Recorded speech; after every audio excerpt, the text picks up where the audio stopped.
I'm Leanna Schulz. I've been thinking a lot during this time of crisis, when people are suffering with illness and with grieving the loss of loved ones. How does God really interact with us during this time? How do I see Him working with us? How do I envision Him when I pray to Him? One word picture, one metaphor that I keep coming back to in the Bible about how God moves with us is that verse in Isaiah 64:8 that says, "We are the clay, He is the potter. We are all formed by the work of His hand." And I've got to tell you, I struggle with that verse a little bit on first pass because it seems like the clay is just a blob of something sitting there that is being manipulated and formed and used by something much bigger and more powerful than it, and it has no say in what's happening. So when I'm curious about something like that, the thing I do is I ordered books on potters and clay to see what that relationship was, to see if I could understand it better.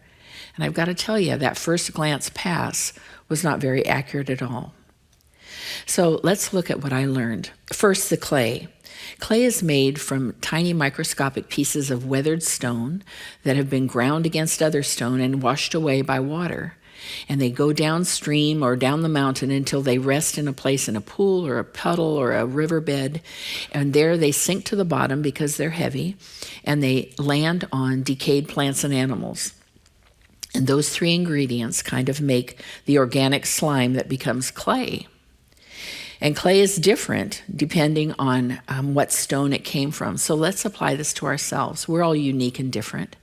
And the first difference is the stone that we came from. And that would be our DNA, that would be our body type, our strengths, our genetics, our weaknesses. And then the water that moved us. Those would be the relationships that either smoothed us or chipped us or shaped us or scarred us. And then we move down and we land in the waste and the decay. And that's just the messy stuff of life. That's the successes, the failures, the friendships that moved in and out, all the things that happened to us, our spiritual growth and our doubts, all the things that waste and decay. And that all mixes together to make us the clay that we are. Now, you could take rock and water and try to mold it together, but it's not going to stick. It needs that messiness. It needs that decay and that loss of life and plants and animals to make it elastic and malleable and pliable.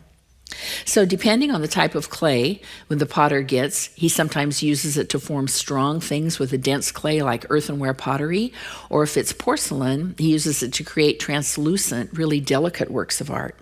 So the first thing the potter does is he takes the clay and he gets it ready for shaping by kneading it. So he pushes it and pulls it back, folds it on itself, and he's trying to get this lump to become a good mix of all the ingredients that it is. And then the potter starts working it with the warmth of his hands and maybe adds some water to make it all work together really well. Now, the author of the book said, get this, the potter is not the director and controller of the clay.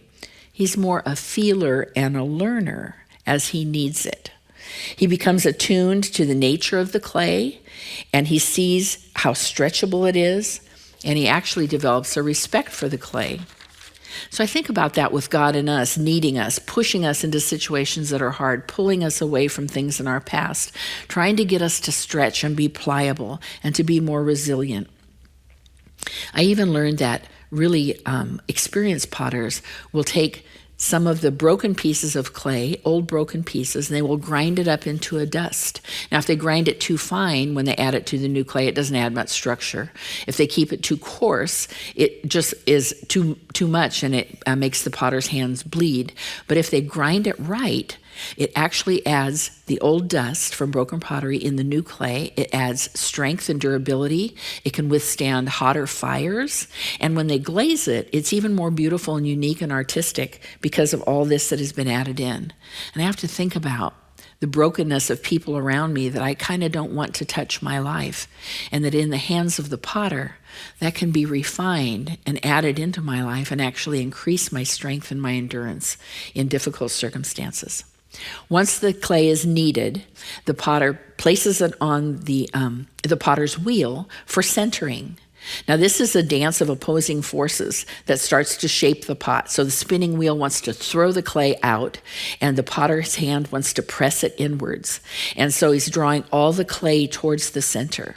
The clay wants to fly off in the path of least resistance. I've done that. But the potter wants to keep it centered and congealed and working together. And the challenge is the potter and the clay working together to mold and guide toward the center. And the author said it's like a dialogue goes on between the potter and the clay, where the potter will push and the clay will resist. The potter will press and the clay will bubble out, and the potter has to work with that. And they develop a respect for each other. The potter sees the clay's limits as well as its possibilities. And it's a mutual experiment of working together. And that process really honors the identity of both the potter and the clay.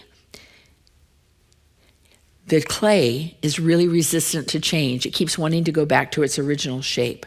If the potter doesn't respect the nature of the clay and he tries to form it into something that its nature can't sustain, the pot will break or shatter. It will have no endurance. And so there's great respect for the characteristics. The potter chooses how much pressure to apply, how much water to ask, and it's like a conversation between clay and potter. The thing after that comes is shaping. Then the potter starts to make a hole in the center of the mass of clay and create what he calls a spirit space. I like that.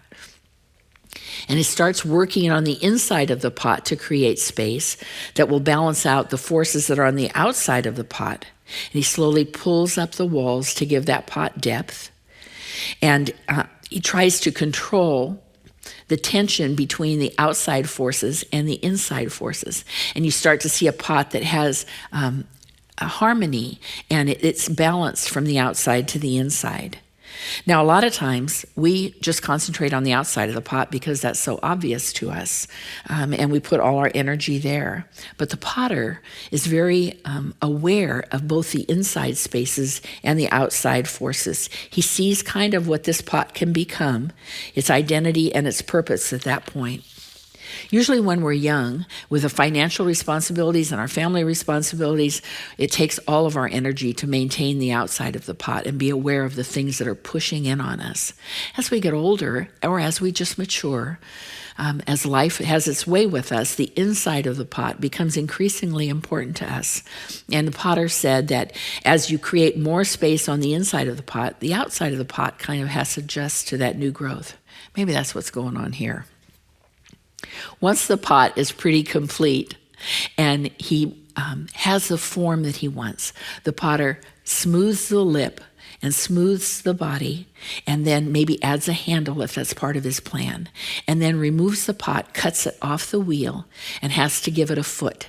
So he either makes the bottom smooth so it can stand really stable, or adds a pedestal or something decorative. And then they put that pot aside.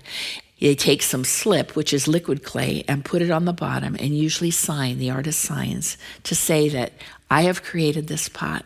This clay and I have worked in conjunction together to create this thing of beauty. I claim it as my own. Now that pot can be set aside or fired just as it is, but oftentimes creative potters will add a glaze. They can either dip the pot or they can brush the glaze on, and that's just like the finishing touch. It gives beauty and vibrancy and color and shine. And it doesn't change the original shape of the pot, but it enhances it to something extremely beautiful. Once that process is complete and the time is allotted that it needs to dry, the next step is the firing. And so the potter loads the pot into the kiln, and he puts supports around it because he doesn't want it to fall over during the firing. And then he closes and seals the door, and then starts turning up the heat, and it goes to 2,000 degrees. This is a really dangerous time for the pot. It's a very important time. It's a transformative time. And if the pot hasn't dried enough and there's too much dampness in it, it can explode in the kiln, or it can crack from the pressure, or it can melt down if it isn't properly prepared. And the potter talked about the little triangular windows in the kiln where he or she keeps looking to check the progress of the pot, and they're concerned about this work of art that they have created. This is the place of transformation, where everything, the glaze bonds to the pot becomes stable and strong and can withstand great heat.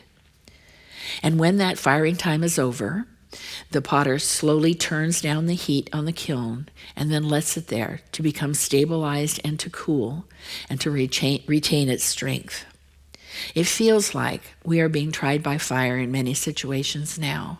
And I would just love for us to be cognizant of the fact, the way the potter interacts with the clay. It's not random. It's not without great deal of thought and creativity and honor for what that clay is. And when we're tried by fire through loss or through death of dreams or doubts or losing our faith or in difficult circumstances, we just be still and trust the hands of the potter. Let things cool down. In this time, this difficult time, I would love for us to think about the creations we're becoming at the hand of the potter, how we see ourselves, what kind of clay we are, and how we have become that. Every creation that the potter made is useful and has beauty. There's the prayer bowl that is artistic and becomes the holder for holding precious things and prayers. There is the porcelain pitcher that becomes a vessel for pouring out. There is a vase that is a holder for the beauty of creation. There's a clay pot that provides a space for growing things. There's a pottery bowl that contains nourishment for others. There's a clay lamp that has the fuel to provide light. He is the potter. We are the clay. We are all formed by his hand. Let's work to become strong creations of beauty during this difficult time.